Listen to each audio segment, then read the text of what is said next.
there's 60 to 80% of your immune system is located in your GI tract. Mm-hmm.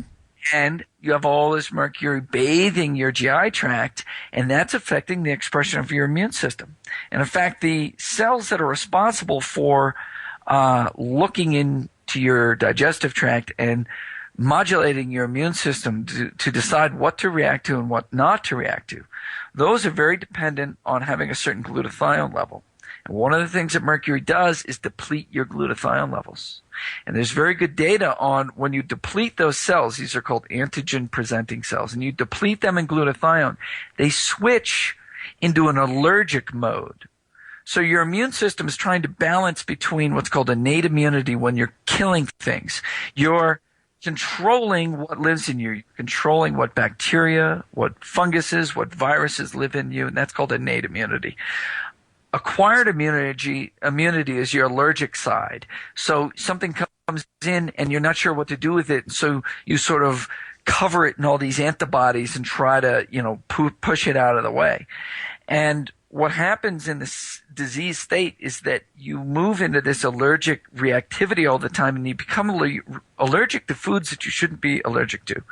And so you start going into this hypersensitivity mode, and that's changing your whole GI tract. It's causing leaky gut, and the leaky gut is causing all this accumulation of different toxins from the gut into the blood, which are then going into the brain. I heard you talk about the Crohn's disease guy. You have a book called The Irritable Brain. Mm-hmm. That is stuff going from your GI tract into your blood and then into your brain.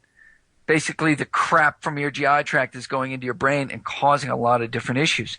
And that's part of that is from going into this hyperreactivity mode. And that's one of the possible side effects of swallowing all of this mercury. And it's changing what lives in your gut. And a lot of the dysfunction that happens to people is GI based, and swallowing all this mercury is one way to set yourself up for that dysfunction. That's amazing. We had a guest a while back. What was her name? Magda Havas. And you may be familiar with her work. And she talked about the reason why a lot of these toxic heavy metals are going into our brain is because of the cell phone. The EMF waves are actually weakening the blood-brain barrier, and that will allow these things to go into the brain. Yeah, no, I do know Magda Havas now. I didn't when you first said that till you brought up the cell phone stuff. And that's a big, big deal. I haven't read those papers, but they've been related to me that, they look at rats, they inject something into them that's usually stopped by the blood-brain barrier, and then they put a bunch of cell phones around them and turn them on, and the brain lights up. That stuff made it through into the brain.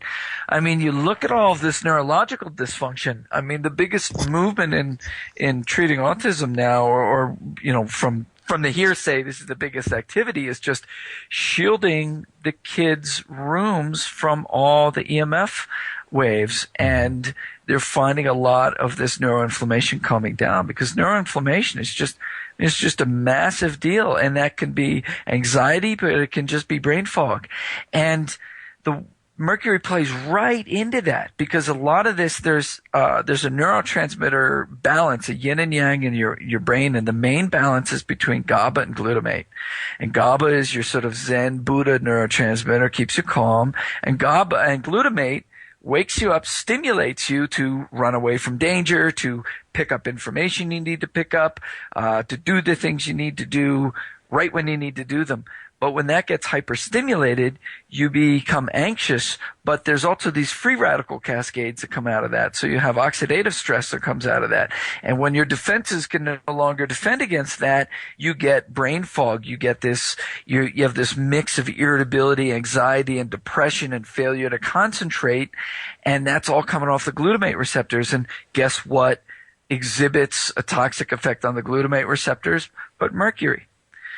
And so there's a lot of pathology, neuropathology. Where is all this damage coming from? A lot of it's stemming off of these glutamate receptors, and they're becoming overtaxed by all these toxins that are coming into the brain. And so you have to limit how many toxins are getting into your blood, and then you got to help seal up your blood-brain barrier. QuicksilverScientific.com.